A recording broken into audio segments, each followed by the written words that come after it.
习近平的新时代中国特色社会主义，扣好人生第一粒扣子。习近平爷爷说过，价值观的养成就像穿衣服扣扣子一样，如果第一粒扣子扣错了，剩余的扣子都会扣错。人生的扣子从一开始就要扣好。习读本就是中国人民人生的第一颗扣子。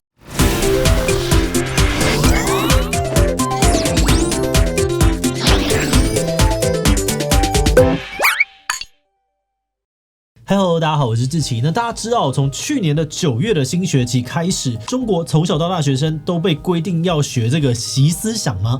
那今天的好奇七七呢，我们就是要来开箱这个习近平新时代中国特色社会主义思想的课本。今天呢，也找来了曾经当过老师的企划杨洋，跟我一起开箱。Hello， 大家好，我是杨洋。不过在开始之前呢，先让我们进到工商服务时间。各位绅士们，春暖花开的季节，让你春心荡漾，想要解锁泡泡浴的成就了吗？那就让老司机中指通透过不会日文也能泡泡浴自由行课程，带你把握2024谨慎的完整年假，解密最道地的日本暗黑风情。课程将会带你从预算内呢挑选优质好店，避开被盘的风险与文化禁忌，并用日文空耳表达内行指令，让亲密交流更符合你的需求。课程呢还有真实进入风俗店内全程拍摄的泡泡浴特点，让你提前掌握店家细节、道具与流程，实际体验时就能够更加的得心应手。现在中指通的日本风俗线上课程加特点哦，限时优惠69折，让你激省1390元。想要把握超低日币与完整年假，就赶快点击资讯栏，做好功课，出国圆梦吧。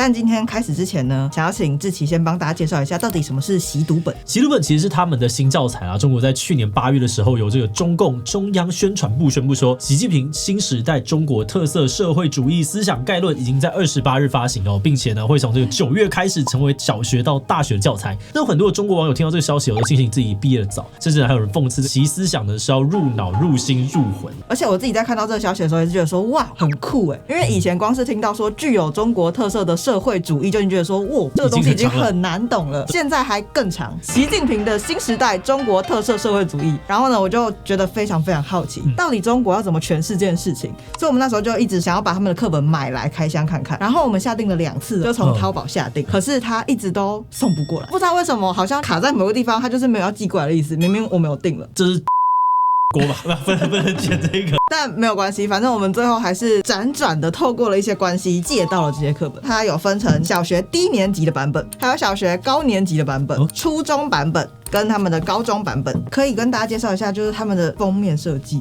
可以看到这个非常的阳光璀璨。对，而且他们都有放标语哦。你先看小学标语是什么？扣好人生第一粒扣子。扣子有什么意义吗？你可以打开47页，课本会告诉你。47页，这边超多习近平爷爷。天啊！习近平爷爷说过，价值观的养成就像穿衣服扣扣子一样，如果第一粒扣子扣错了，剩余的扣子都会扣错。人生的扣子从一开始就要扣好，难怪从低年级就要这样教育。没有错，习读本就是中国人民人生的第一颗扣子。而且这个上面有写民主跟自由，对，这是他们的12个社会主义核心价值观，不管是哪一本，小学低年级、高年级、初中、高中，它都有一模一样的12个字：富强、民主、文明、和谐、自由、平等、公正、法治、爱国、敬业、诚信、友善。我非常的震惊，这样我现在看到，就当这个东西具象化在你眼前的时候，你还是觉得这太扯烂了吧？而且就看到习近平爷爷的时候，我真的是。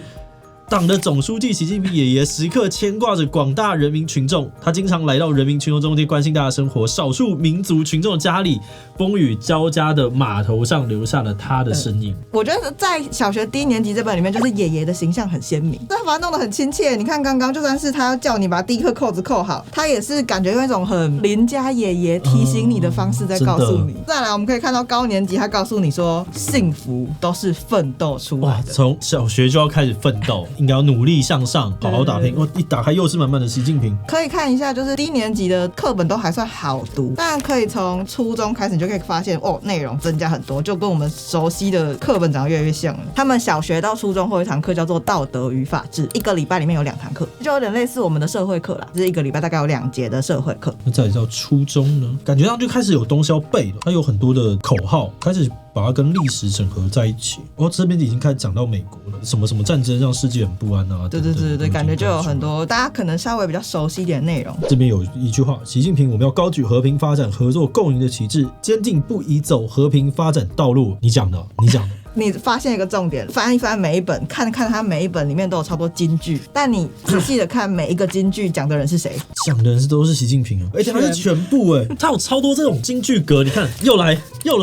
这样我现在没有 say， 我是真的在那边翻，然后他是每一页都有而且每一页金句都是习近平讲的，对，而且是哇天哪！但老实说，我如果是学生的话，我从小看这么多金句，就会觉得说，哇，好像习近平真的是一个很厉害的人对啊，要怀疑他会变得很痛苦。再来有一个东西我觉得很有趣，就是他们会帮小朋友建构一个理想的小朋友梦想应该要长什么样子。这个也不合理，我不能觉得它很合理。我们来看一下这一页，好，他说每个人都有自己的梦想，每一个梦想都承载了对未来的追求和美好的希望。只要我们心中有梦想，脚下就有力量，未来就有方向。我觉得这边还算蛮合理的。可是呢，看一下这些模板小朋友，他们的梦想是什么？首先一个是我的梦想是当医生，要为很多人治病。再来呢，我的梦想是跟小伙伴一起发明新式宇宙飞船去火星旅行。再来当军人保卫祖国。再来想要设计一种遮风挡雨的设备，让人在田里干活不那么辛苦。我的梦想是老师要关爱每一位学生。可是我觉得我们台湾人在谈梦想的时候比较不会谈这么多，你会对国家对社会多么的有益。对，他这边都会比较容易跟我以及社群之间产生一些连结。而且我还有看一下，就是他们其实网络上面还有放一些影片，他们现在很强调说，有一些人说他想要当比如说我们程序员，或者他想要发明可以让手机更进步的晶片，造福更多的人，然后可以让中国的实力更加坚强。我就说现在中国好像想要从小培养起那种技术人才的感觉。他还想帮祖国研制一款新的手机芯片，他还想帮我们伟大的祖国去研制打造属于我们的全新的芯片。那假设说大家也很好奇，他想要订一本，你觉得这4本哪一本最值得开箱过来买？我觉得大家如果可以的话，就是很值得看一下，就是高年级这一版。OK， 因为呢，读过了这4本之后，我觉得高年级这一版最像是在建鹰架。就如果说低年级是在把地基先打起来，告诉你说扣子要先扣好，我们要来读西爷爷讲的话喽，然后这个。高年级就是把鹰架建起来，到他们的初中、高中之后，就是有点像是把原本鹰架内容再加深加广。所以其实你只要看高年级这一本，就可以知道他们大概重视哪些价值观。有哪一些呢？我觉得很令我讶异的就是有很多台湾也很重视的价值观也在里面，例如民主、法律跟国防。感觉说，难道中国跟台湾重视的东西是一样的吗？毕竟我们是同源同种，它是我们的祖国，这是很合理的啊。那我们可以来看一下它到底怎么呈现属于中国的民主、法律跟国防。比如说像32页的地方，它就有讲他们的一切权利都是属于人民的，众人的事情由众人商量。对，我们来看看他们的民主长什么样子。国家一切权利属于人民，这边就在讲说人民代表大会。所以他们的民主就是他们如何诠释自己拥有民主。其实很多的独裁国家都会这样子，他们会用一个民主的机制去包装。对，他告诉你说我们是有民主的因为我们有这样子的体制存在。你能不能够真的行使，这是另外一件事情。人民民主是社会主义的生命，没有民主就没有社会主义的现代化，就没有中华民族伟大复兴。所以我那时候就有很仔细在看他们到底是怎么诠释民主这件事情，然后怎么诠释说他们其实是有讨论的。他们其实就是在告诉你说，我们有立了很多以人民为名称的各级单位、各级会议，所以我们国家一切的事情进行都是有人民讨论过的。他以这个事情来告诉他的民众说，我们是一个民主社会。不同意的请举手。没有，通过。再来，我觉得法律其实也跟台湾的蛮不一样的。比如说，你可以看一下，他这边法律很强调说，法律有了之后，大家就应该要守规矩。他的法律是治理，对，所以他会说，治理一个国家、治理一个社会，关键就是要立规矩、讲规矩跟守规矩。然后这边习近平有说，法律的生命力在于实施，如果有了法律而不实施，或者实施不力，搞得有法不依、执法不严、违法不救，那制定再多法律也无济于事。他这样讲就是乍听之下是没有什么太大的问题的，对吧？有法版就执行嘛，所以我们在讲一些法律的时候，我们就讲说，可是他执行层面可能遇到什么样的困难。所以老实说啊，我觉得我如果没有台湾的课本可以对照，我就真的只读这个课本的话，我也会觉得说，好像 OK 啊。对，再来我们可以来看一下国防的部分，它最主要强调的就是说，我们这个国家要强大的话，一定就要有建设强大的军队，才不会挨打，才会有和平。老实说是对的，这边好没错。我的意思是说，台湾这边的人反而会说你不需要哦，对，但其实中国就告诉你了，你要有和平，你就要有强大的军队。就跟我们的前辈讲的是，相信习近平。我们如果要说服前辈的话，我们就把习读本拿出来。我是听他的，对，习近平有说，所以相信习近平，我们要发展一些好的国防力量啊。再来还有一个他们从小学起的一国两制统一，这个我跟一些中国的朋友，他们的确都会讲，这个对他来讲是很自然，他没有去想要质疑过说，我们是不同的吗？这样子。在我们看地图的时候，我们会觉得说，台湾对于中国来讲是一个这么小的地方，对于他们来讲，有没有统一台湾这件事情到底有这么重要吗？他们怎么会在乎这件事情啊？其实我也很疑惑。然后我看到这本课本的时候才知道说，哦，原来这件事情在他们的课本里面是有一定的篇幅的。台湾是中国的一部分，两岸同属一个中国，两岸同胞都是中国人。你看他们国小就会读嘞。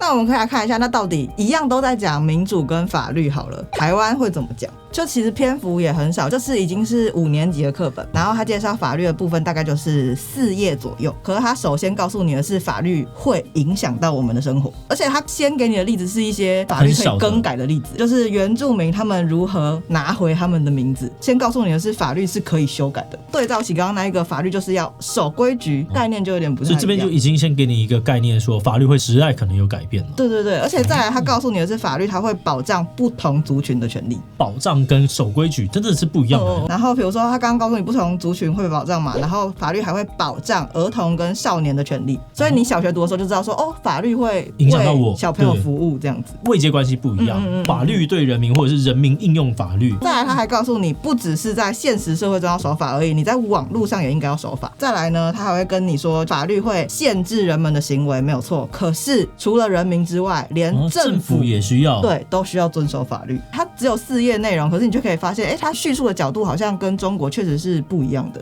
再来民主的部分的话，它反而是比较从历史的角度出发。比如说，他就告诉你说，我们现在民主的社会，我们拥有了言论、出版、集会等自由。他告诉你，所谓的民主跟自由是挂钩的，这件事情是从以前很多人努力抗争之后得来的民主成果。所以就是大家用的词很像，可是其实内涵真的还蛮不一样的。再来，他就会告诉你说，比如说台湾民主政治是怎么发展出来的，它是先透过地方自治，然后有民意代表形成政党，然后呢开始让总统可以由人民直接选举。它不是只有一些结构，对，它是告诉你如何参与政治，这才叫民主这样子。我觉得这个是只读中国课本的时候，就算是我都没有那么直接的能够想象出来他们很具体的这个差距，但从课本对照来看就觉得说，哦，很有趣。而且连国防都有不一样哦，比如说国防的部分，他就有告诉你说，台湾现在虽然有很多武器是跟国外买，可是要培养自己制作武器的能力很重要。他还有告诉你，战争不是只有实际上面的战争是战争而已，他告诉你会有资讯战，会有生化战等等，所以跟刚刚中国的那个角度也是有一点点不太一样的。那他们是什么样的课会教这些习思想？从小学到初中的话，他们就有一个1周2堂的道德与法治的课程。上了高中之后呢，名字就更加的深入了，就是所谓的思想政治。哇，直接叫思想了。对，而且到高中之后，他们就会变成一个就很重要的考科，因为他们要考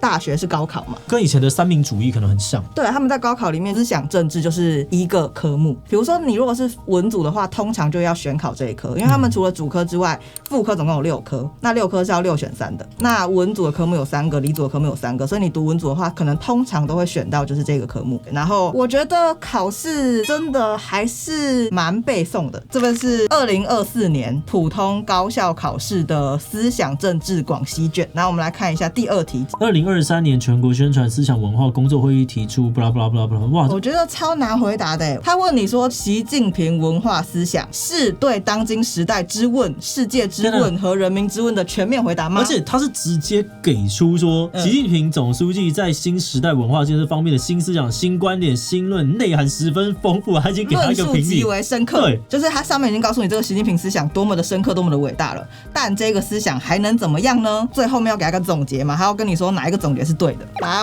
他这边有详解给你看，这也是有解题技巧的哦。第一跟第二，他用全面回答，这中国特色吗？跟根本力量太过于绝对了。他是回答没有错，但没有到全面。对，因为他是丰富，他不能够取代之前，他是在这之上的。对，然后他没有到根本力量，但它是重要的力量，所以1、2就是还有一点太过，3、4没有错这样子。哇，这是他们高考考大学就要挤进北京大学之类的考试题目哎。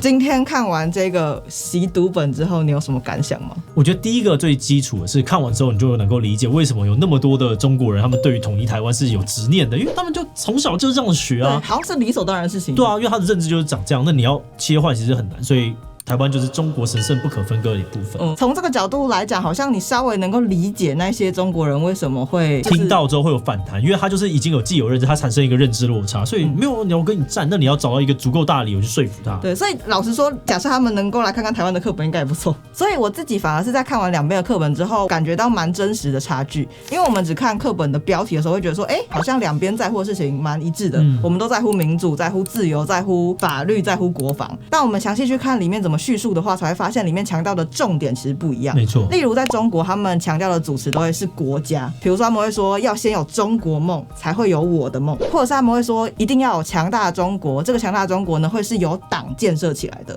所以党在中国的这个力量非常非常重要。可是呢，像是这样子强调国家、强调党的论述，是现在台湾已经没有办法接受的论述了。真的，我觉得就是随着时代的巨轮不断的推动，思想就是开始越来越差了。我反而从这边真的感受到两边人民的不一样吗？没错。另外是刚刚讲到，就是这是一个学科，然后这是一个考试，就能够想象说从小你努力的这样子读书，而且是一定要读进去的，然后又会考试，而且还会影响到你人生，真的是直接影响的时候，影响到你进什么大学。对啊，这些内容真的会深植人心构成他们的思想的一部分。难怪他们自己的这些网友呢也会说，就是习思想呢就是要这个入脑、入心、入魂这样子。对，所以有很多网友也说，幸好他们不是现在这一代，要不然他们会觉得他们的脑袋可能会被深植的更彻底。有时候我有遇过一些，就是那时候经历过美好年代，然后他们在美好年代选择要离开中国的那群人，他们的心中的那种感慨跟惋惜是非常非常显著的。就是聊到的时候，就是那个时候怎么样，现在就是不行了，不行。对于他们来讲，以前的中国可能真的有过他们觉得是自由中国的时候。对，要往那个迈进的时候呢，后来就在那边强烈的被挡下来。对，就是我们的习爷爷把这件事情蛮挡下来，他让新时代中国发展出了他的特色社会主义思想。好的，那我们今天呢也终于算开箱完这个习读本了。那大家如果有什么想要分享的，欢迎大家留言告诉我们。最后，如果你喜欢今天的影片，别忘了分享出去，让更多人知道习读本到底在读些什么。此外呢，也可以点击这个地方看什么是中国特色社会主义，以及呢左边邻居系列影片。那么今天的这一期就到这边告一段落，我们就明晚再见喽。